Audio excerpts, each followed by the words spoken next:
My name is Pandit Dasa. Even though I was a monk on the Lower East Side of New York City. No. Yes, so I was never living in a cave in India or something. Now I'm no longer a monk. Now I help organizations develop a positive, mindful workplace culture that builds trust, creates an engaged workforce, and helps retain talent. The culture of a company starts with the leadership. It's crucial that leaders are leading by example, that they're doing the things that they're asking their employees to do. We have to lead by example, not just in our professional capacity of getting things done and being high achievers, but also lead by example in our ability to take care of our physical, mental, and emotional health. If that's the culture we want to create in our teams, in our organization, we have to demonstrate that. I was blown away. I knew I was completely relaxed, and I really felt rejuvenated when we came back to the session.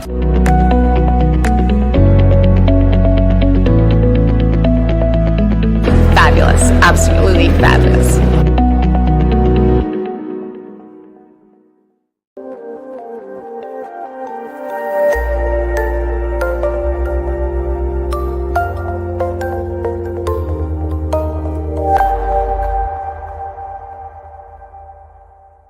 Good morning, good evening, depending upon what part of the world you're in. If it's Friday, it is the CEO series where we bring together the most inspiring leaders and entrepreneurs from across the globe, and they share their insights. Our show has been called the Leadership Masterclass, and today I'm so honored to have Pandit Dasa, who I've been following for a long, long time, and his story is so intriguing, and we're going to delve into that today. So welcome. How are you? Thank you, Ron. I'm happy to be here. I'm excited to be having this conversation with you. Well, I saw the subway turnstile, and I said, "Whoa! How many times have I been through that as a monk to a leadership expert?" So, give us a kind of a synopsis of walking us through that journey. Well, when I was living as a monk in New York, that's the number one question I got. Is how did you become a monk? Why? And now I'm not a monk anymore. Yeah. And so how did that transition happen? So I grew up in Southern California, actually. My parents had migrated from India to the US in 1980. They came over with little to no money. And one of the first things they did was they set up a small shop on the boardwalk of Venice Beach, California. So I don't know if you've been to Venice Beach. I don't know how many of your listeners are familiar with Venice Beach, that boardwalk. They had one of those little shops, booths, just selling random gift items. It was very simple, very humble beginnings. And they were working, I believe, 7 days a week. I don't even know if they took a day off really for probably years at a time. Yeah. I mean, it's just like you come over as immigrants and you just work and try to establish yourself. Like that's the whole goal, right? And so, with a lot of hard work and some lucky breaks, they were able to establish a multi-million-dollar jewelry business in Los Angeles. Wow. Yeah. So we became very successful. I mean, they did. I was just a kid. You reap some of the benefits, some of it. Yeah, I was reaping the benefits. I was riding the wave, you can say. And so everything was great. We bought this, my parents built from ground up a beautiful home on the hills of Los Angeles, California. 6 bedrooms, 5 bathrooms, a pool, a jacuzzi, probably too much for a family of 3. But they went for it. And everything was great for quite some time. Then in the early 1990s, my parents' jewelry business, the factory that they had in Los Angeles, it actually burnt down. It caught on fire during a heavy rainstorm. And we lost our inventory, the machinery, and that was quite a devastating loss, actually. Wow. It ultimately led to us losing everything. We went bankrupt. So from nothing to everything, back down, So, yeah, it was a very interesting cycle. And at that time, my dad trying to figure out what to do next, he decided in the early 1990s to explore new business opportunities in post-communist Bulgaria. I know the story. Oh, you're talking about strategy. That's strategy. I don't even know if it qualifies as strategy or not. And so at that time, he just decided. So me becoming a monk is quite a journey, right? So in the early 1990s, we leave everything in LA, leave LA behind for good, and move to Bulgaria, post-communist Bulgaria. It just came out of communism like the year before. And I don't know if people in the US can relate to what that is. So I'll describe it. No one spoke English, right? So you're landing in a country where, Yeah. yeah, right? You can relate to some degree, right? So no one speaks the language that I speak. And everything on TV is in either Bulgarian or Russian.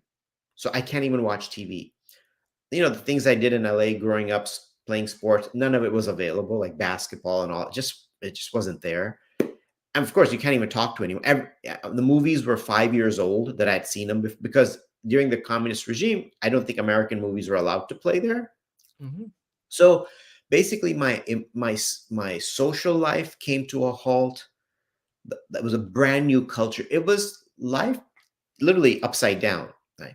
Wow. But it was one of the best times for me in terms of growth because I was introspecting about life in a way that I'd never introspected about life.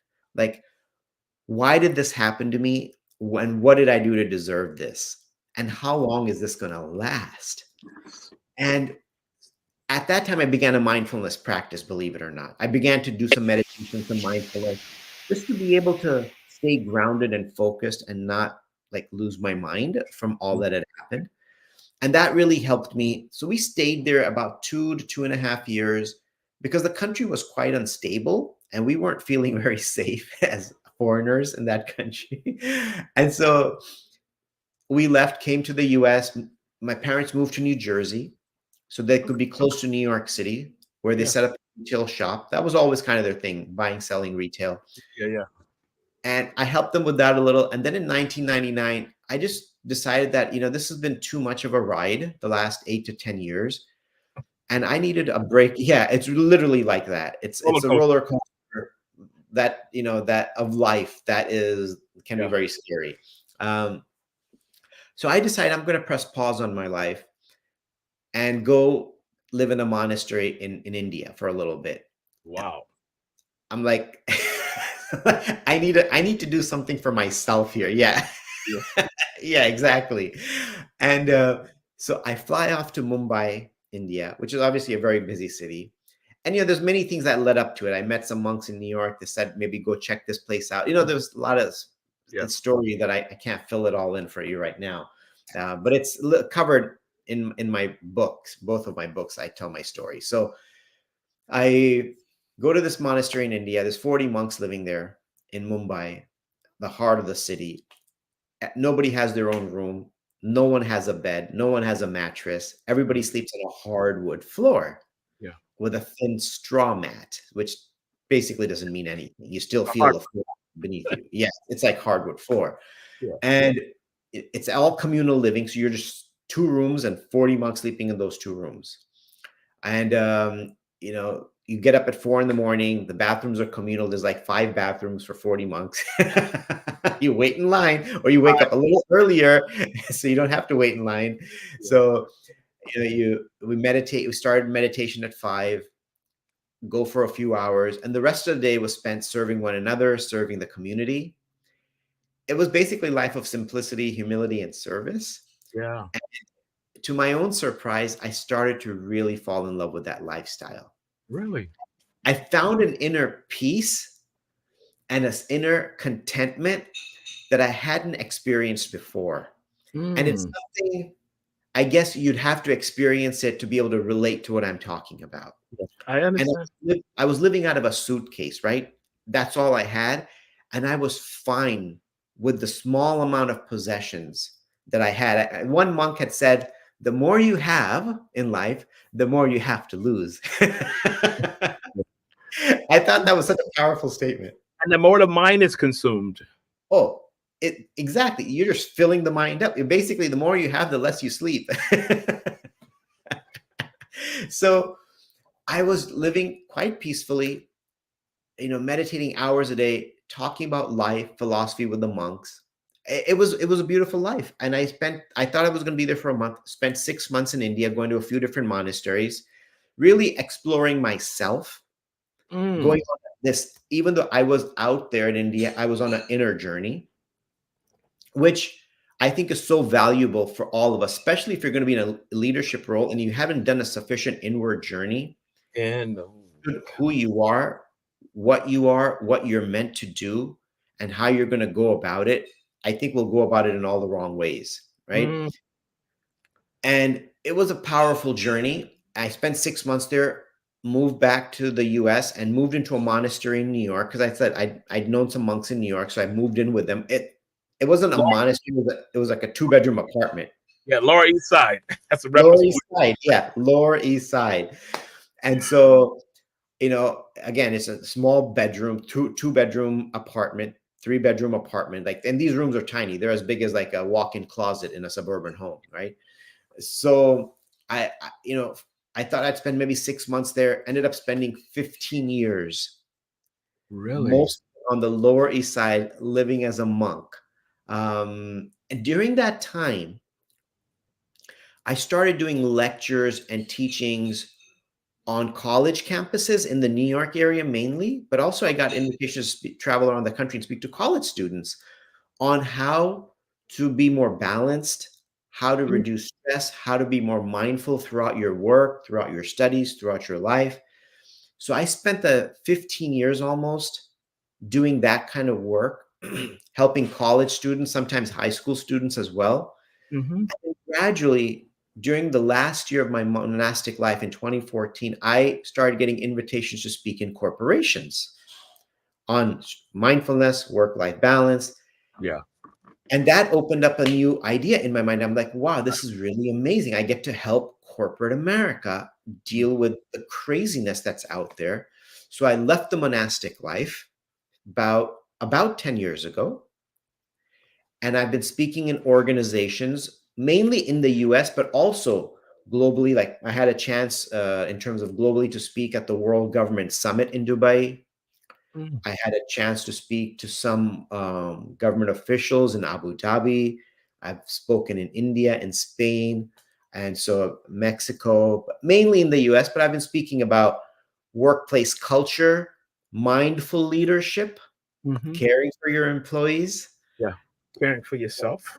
caring for yourself, mental health, work-life balance. So these have been the Wow. topics I've been speaking on for the last about 11 years. And that's a little bit of my story Huh.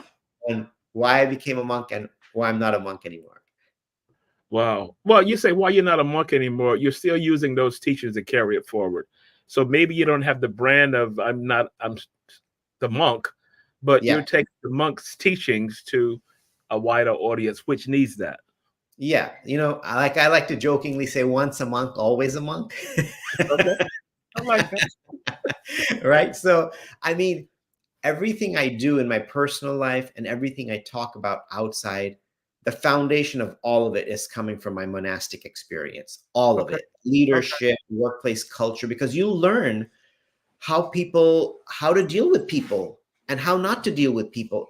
You learn about all of that in the monastery. I think people maybe, and I don't know what kind of impression people have of monasteries, right? Maybe you think you're just sitting and meditating all day, Yeah. secluded, isolated, not talking with anyone, taking vows of silence. That's not the kind of monk I was. I did a lot of talking Okay. as a Yeah. monk, A little different. A little different. very different. And in the process of teaching others, what happens is you end up learning a lot yourself, Yeah. right? Because when you teach, you have to try at least to live what you're teaching. Yeah. You know what I So find? go No, go ahead. ahead. Sorry. No, go ahead. Go ahead. Finish that thought. So, like, no, I was just going to conclude that thought that the best way to learn is to teach in one sense. And when you're talking about being kinder to others, having humility and Mm, being respectful, right? All of these things, you can't not try to develop those yourselves as you're telling others to. Otherwise, it just doesn't make sense. you're just talking to talk. Yeah. You're just talking to talk. You know what? As you walk through that, from your parents and their journey, which was tremendous, I've always felt you learn more from failure than you do from success. I agree. So you talked about self-reflection, and now you're talking to senior leaders. And what I find in my practice is that lots of times they don't listen. They feel they got all the answers, and Mm. they're not learning from the past mistakes or project that didn't work, and they still keep treading on. Yeah, I think those, in order for change to happen inside any person, they have to be humbled by life a little bit. Yeah.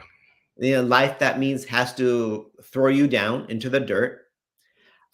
If that hasn't happened, I mean, unless you were raised correctly by your Yeah. parents, right? Unless you were really raised with the right values, Yeah. usually life has to, your face has to hit the dirt a little bit, and you have to eat some humble pie. And that is what allows us to introspect and realize that there's a greater purpose to life. And that purpose is to serve others. Mm. That, yes, I can live a comfortable, Yeah. happy, healthy, flourishing life, but service to others has to be a part of that.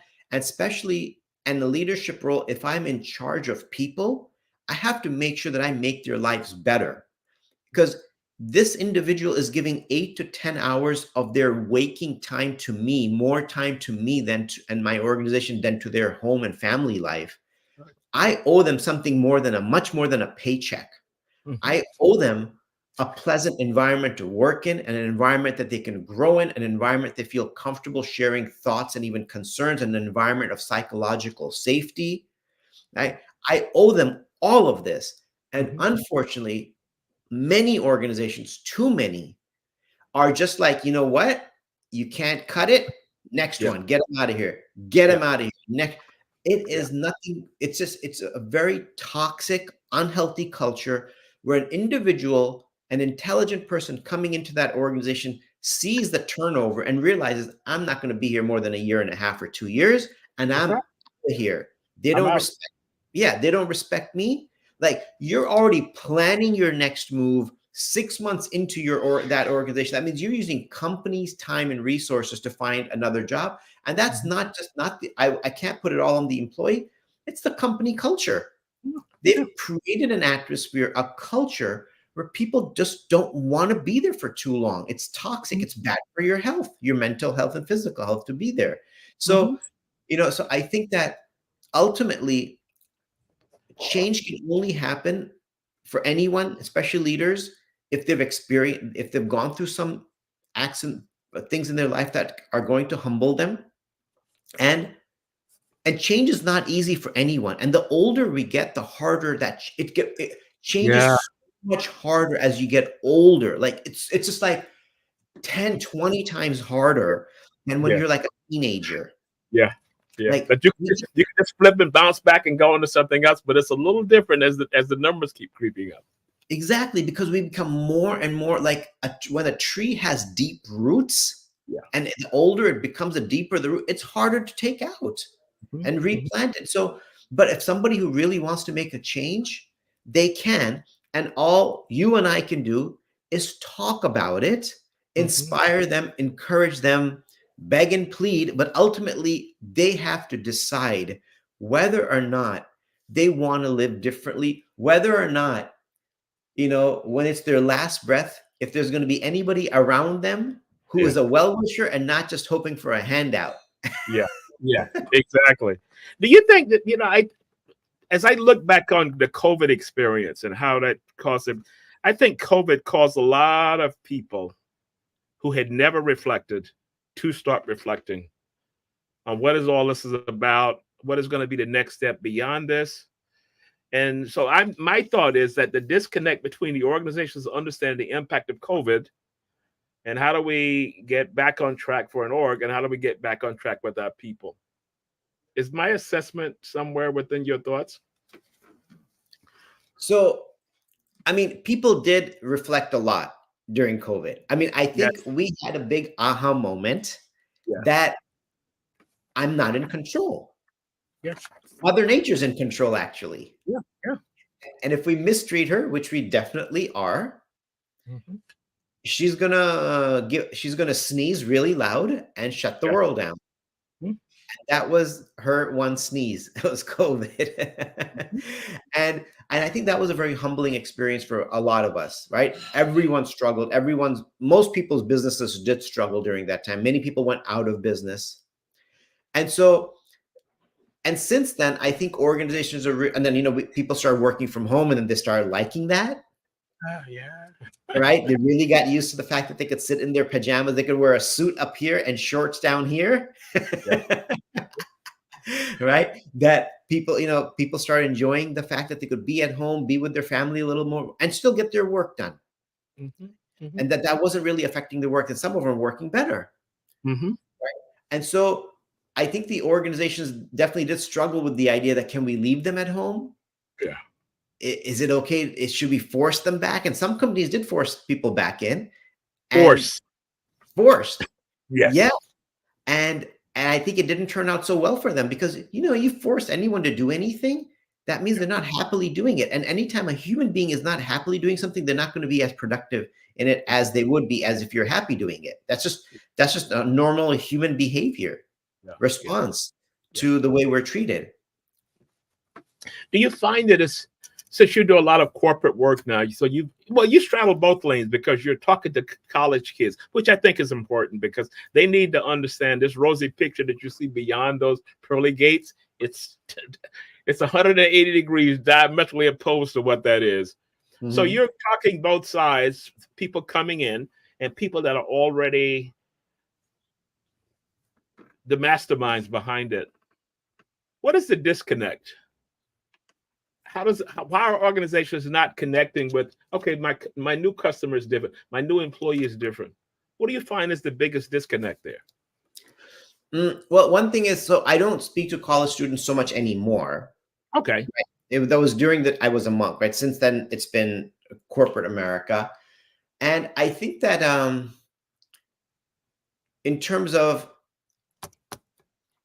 as the generations change, if the leadership is from a different generation, they're obviously going to have a hard time understanding a new generation. It's just like parents have a hard time understanding their kids. Right? They're just like, what kind of garbage music is this? And you're like, oh, this is amazing, So like, just like parents have a hard time understanding their kids, I think depending on the age group of the senior leaders, it's going to make a major impact whether they can understand the 22-year-old who's just bright-eyed out of college, has a very different set of rules that they function by.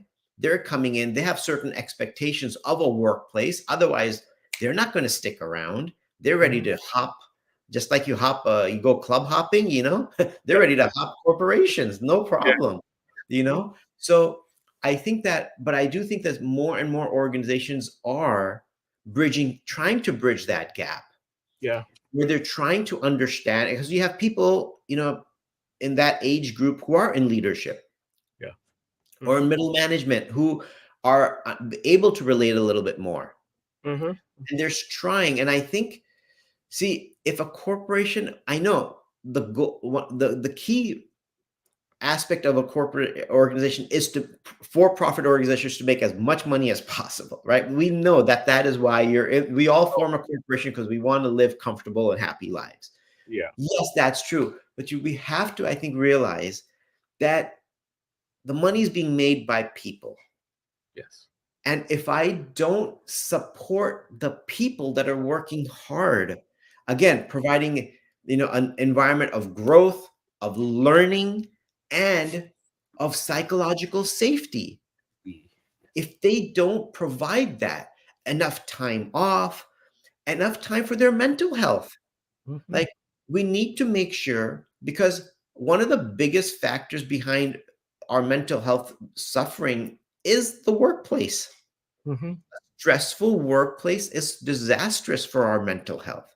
So we have to realize that the organization, to some degree, is responsible for the deterioration of the mental health of the people. So if I'm going to stick my head in that, my head's going to be in that place for 8 to 10 hours a day, and if that place is toxic, how can I not be going to anxiety and depression by the end of the week and carry that on to the next week? And then, people have to make this connection that if my employees are unhappy, then when they deal with clients, all of it's going to spill out onto the clients.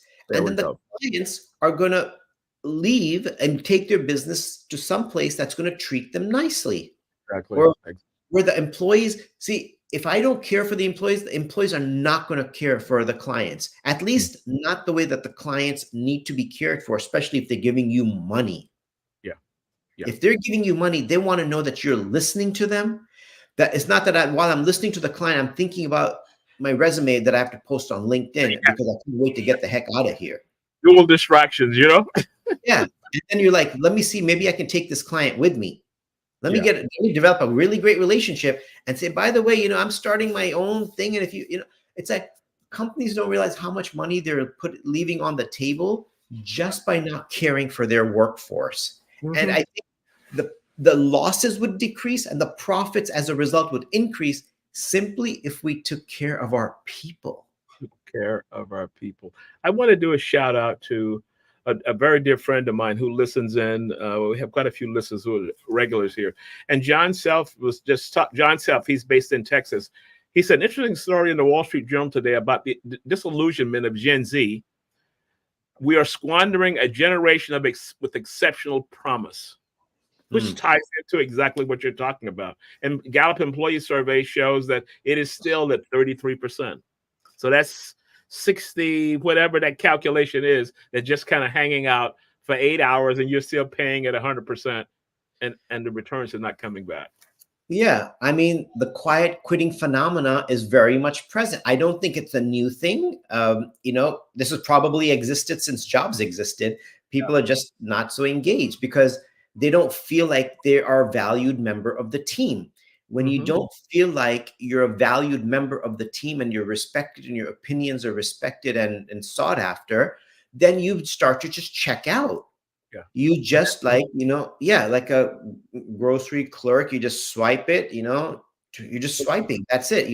You're doing the needful as much as you can to not get fired, but you could be giving much more. Like I remember there was this study done by Wharton Business School where they were going to do fundraising calls. And so they divided the fundraising team into two. I read that. You read that, right? One team made calls like they normally would, and the other team received a call of appreciation before they made their calls. And the team that received that call of appreciation made 50% more calls than the first team. Now, imagine, this is a calculation for leaders to really think about. Like, if I can spend a little extra time inspiring my people and making them feel valued, could they be putting out an extra 50% effort? And that could lead to an extra 5 or 10% in profit. Like, what does that mean? For the larger the organization, the more the profit. So can I just spend more time inspiring them? Maybe calling my manager and saying, hey, I really appreciate everything you're doing. I know it doesn't always get noticed. But I want you to know we're noticing it and we value you. We value your time. And if there's anything we can do to facilitate what you're doing and your time more comfortable with us, please let me know. Whoa, I think that person would probably break down in tears just hearing something like that. Like, man, I'm going to give everything I have to this company. That's how we work. And that was a 5-minute call, a 10-minute call. If that leads to that person being 20, 30, 40, 50% more productive, isn't that the leader's main role? And see, when you think of leadership, people think big things, something small that you make an impact on a one-to-one. Because I've always thought in my career and going through different transitions, when you're managing people are managing from a 180 perspective. It's the KPIs, the projects that needs to be done. But I was always the 360 person. I wanted to know what you were doing outside of work. I wanted to know about your kids. I wanted to know about your family life. If you wanted to share, how can I make your stay here more enjoyable? All those kinds of things. And it always produced high-performing teams. Yeah, I mean, we are people. We're human beings. We have stuff going on in our lives. If we're not being very productive at work, and usually we are, then it's important that the manager, the leader said, hey, is everything okay? As opposed to hey, you're not meeting your numbers. That could be one approach. Yeah. It's like, hey, I just wanted to sit down and see, is everything okay? I noticed that, maybe that there is something on your mind. I noticed that maybe your numbers or something weren't what they were in the previous year. Is everything okay? Is there anything I can do to help? A more empathic and compassionate approach so that it doesn't instill fear of loss of a job in that person, where they feel like, wow, I'm being heard, I'm being cared for. This is where I want to be. And these are the people I want to work with because they care. And like, hey, if you need a little extra time off to deal with it, maybe someone suffered a loss in their family. Maybe a spouse lost a job and now they're struggling. I mean, we go through stuff all the time. Every single person I know is going through something in their life that's on their mind, that's just sort of like constantly there. I mean, very few moments do we have when everything is just great. Like, I mean, we have them, but it's very few before something else jumps in. Like, hey. I call that backpack that we carry. It's just a load that we carry. Some people are able to take it off and put it aside for a while, but some people take half of, and it's always there, regardless of who you talk to. So let's talk about, you talk about you're talking about leadership. And one of the things that I've been talking with a lot of leaders today is about how I think you need to put more emphasis on who you put in charge of people. Yeah. So you're here. Because I saw someone say, well, I've been here for 4 years. I haven't been promoted. I said, what does that have to do with it? That's not a connecting a data set. Just because I've been here 15 years or 10 years, I need to be in charge of different skill set. So how are you talking to leaders? Or maybe you're not, but how do you push that down to say, be careful as to who you put in charge of people? Do you have any thoughts on that? Yeah, I think, one thing that happens is those who are high producing individuals end up in leadership roles. Yeah. Technical. And so the problem with that, the good thing is, yes, they're most productive, but they're not always the best at dealing with people. Yeah. They're good at meeting the numbers and getting things done at all costs and working 12, 14, 16-hour days. Mm-hmm. Now that person ends up in a leadership role. They're going to push everyone to perform the way that they did, mm-hmm. without acknowledging the diverse talents that are there, because they want everyone to be like them.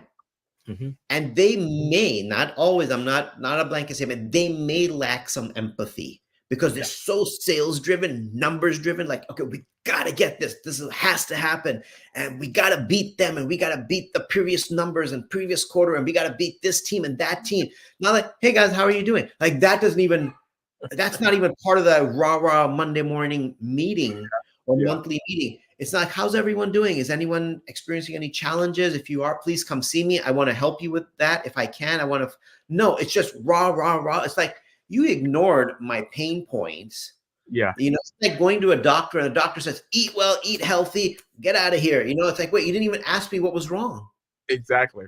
Right. So I think that, and I know a lot of companies are doing this proper, I guess, for lack of a better, soft skills training in empathy, training in diversity. Like, and I don't know if Einstein said this or someone else said this. This is a very interesting quote. And I should look up who said it, that if you judge a fish by its ability to climb a tree, right, then the fish will be depressed, thinking it's like incapable, and you're also going to be very frustrated, right? Or then if you judge a monkey by its ability to swim across the river,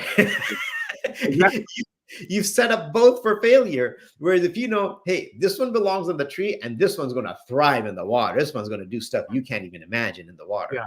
Right? Yeah. So, but a person who doesn't have that training, empathy, and patience to understand the different skill sets and talents of the people on their team, they're going to just say, everybody climb the tree. Yeah. Whether you're an elephant, whoever you are, if you're a bird, great, no problem. You're a monkey, great. The others are going to be like, man, I can't do this. Something's wrong with me. Maybe I don't belong here. Yeah. Mm-hmm. And that's what it comes back to. And then you see turnover numbers, you see loss of talent.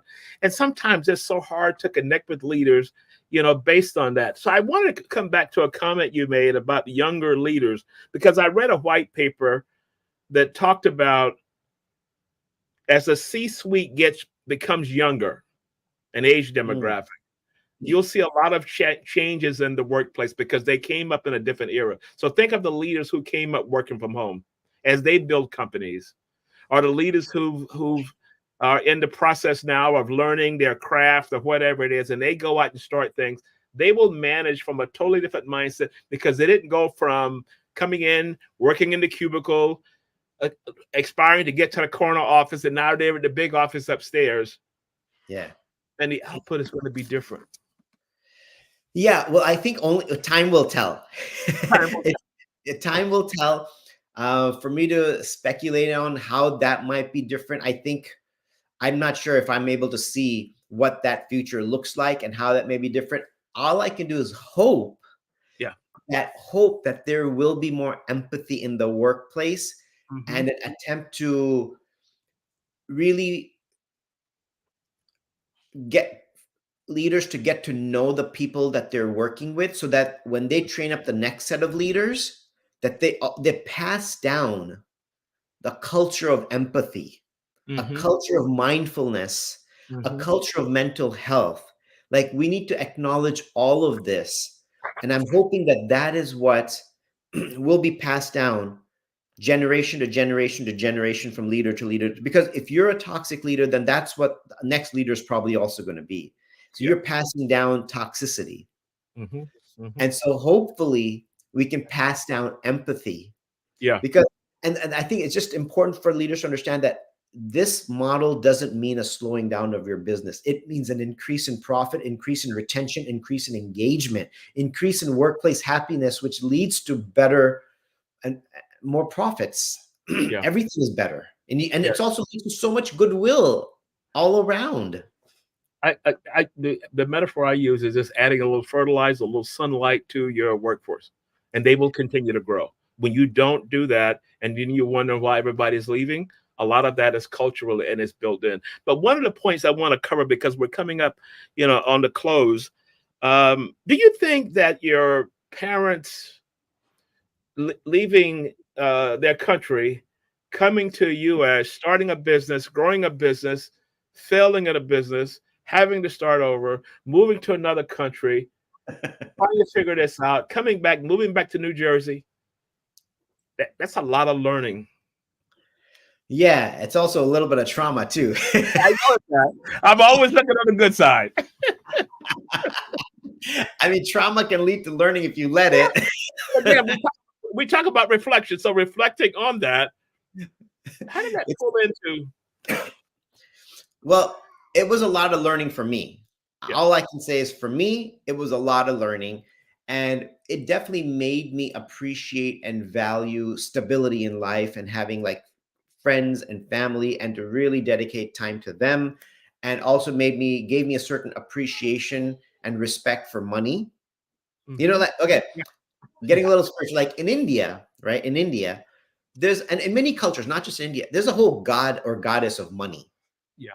Like, that means you got to like offer a little respect to money. And I think in our culture, like in general, in the world, we don't respect money. We just think it's something. See, there's a way to look at it. Like, if you have a valuable guest, how do you treat them, right?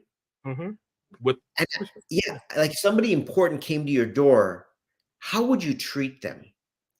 Right? Not with disrespect, not with negligence, not just like whatever. You'd be careful about everything in your house and the way you greet them and treat them.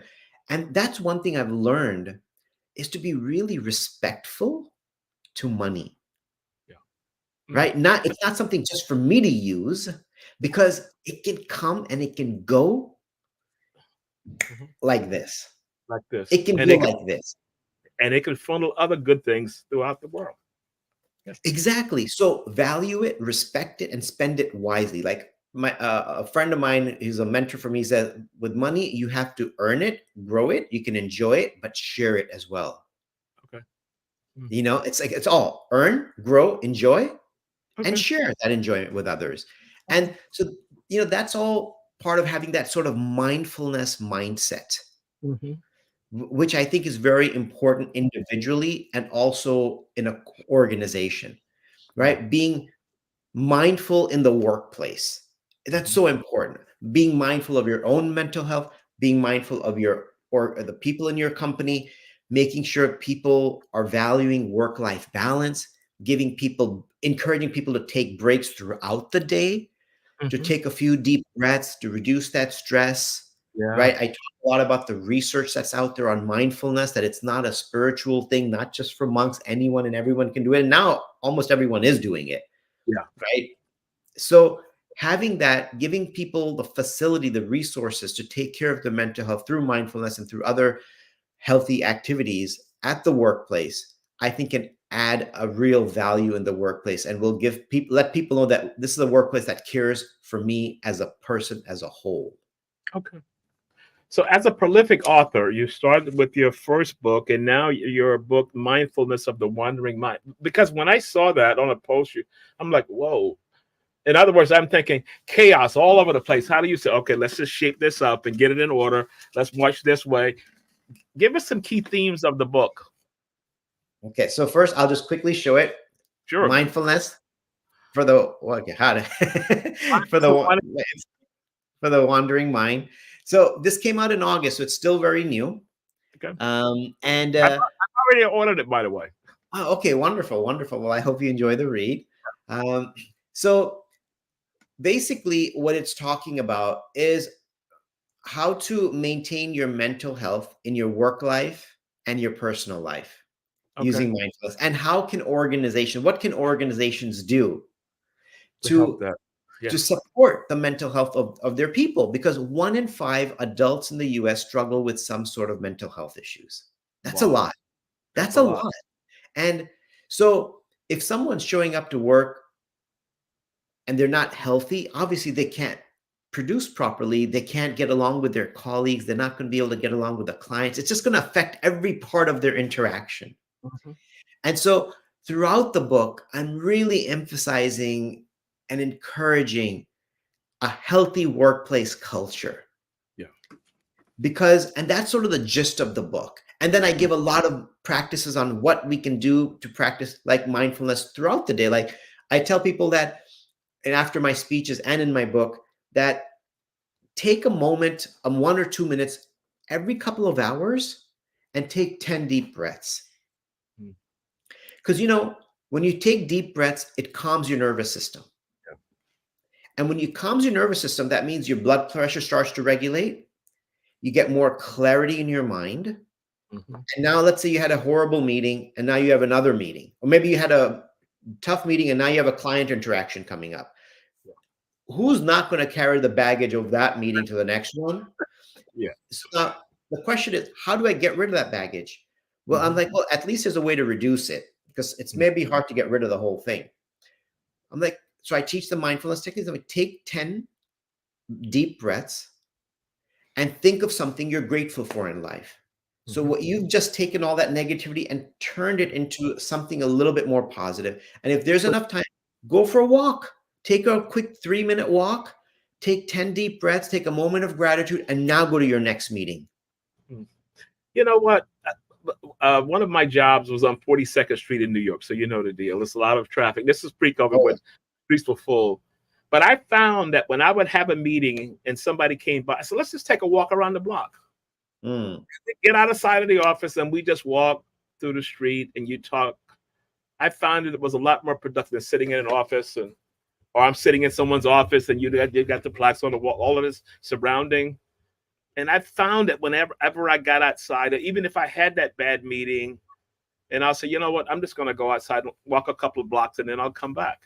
And that was yeah. my way of cleansing this so I can move to the next piece, whatever Yeah. that was.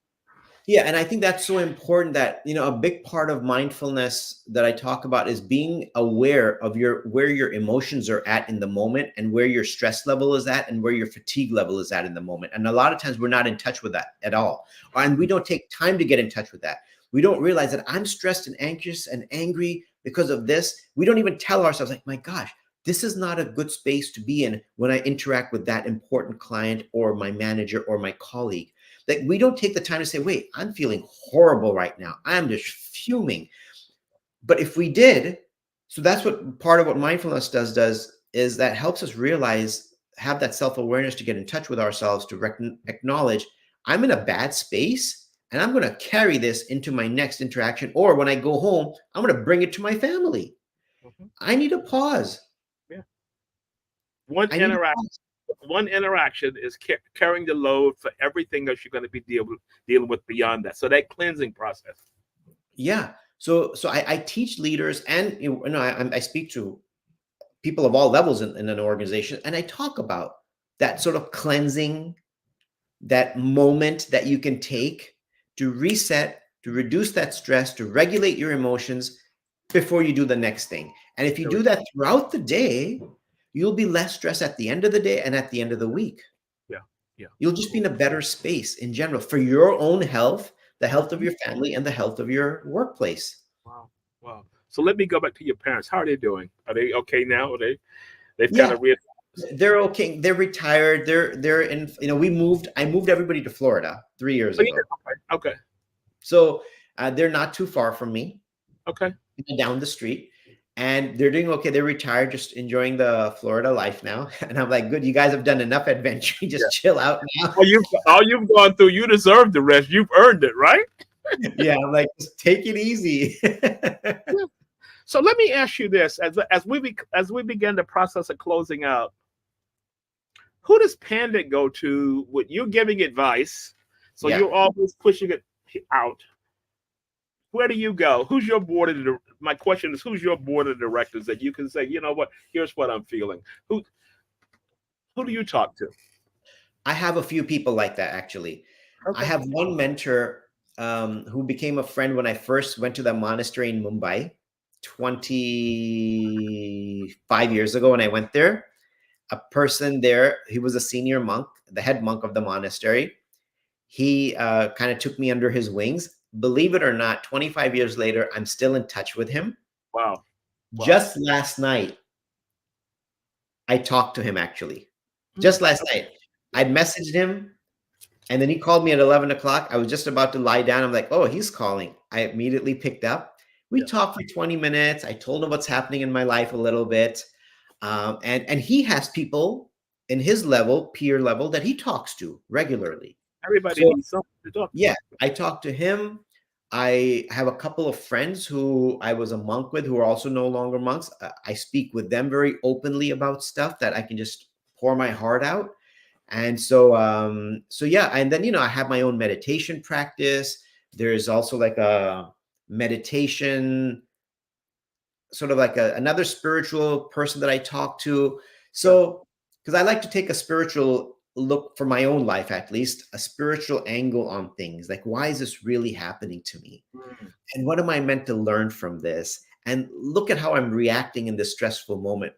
I want to be different. I don't want to react like this for the next time. So I look at things like, I really analyze myself maybe a little too much, but I want to keep improving. I don't want to stay where I'm at, not financially, but emotionally, spiritually, mentally. I want to keep growing in that regard. That's very important for me. So I do have a few people that I go to, and I think everyone needs that. And I think especially for men, this is really important. We don't talk about our feelings and emotions to others. And that's why we have heart attacks sooner than women do. Exactly right. Yeah. It's going to show up somewhere. It shows up in here, where it's like, this is like, okay, I can't deal with this anymore. You haven't like flushed me out yet. So I think for men, it's really important.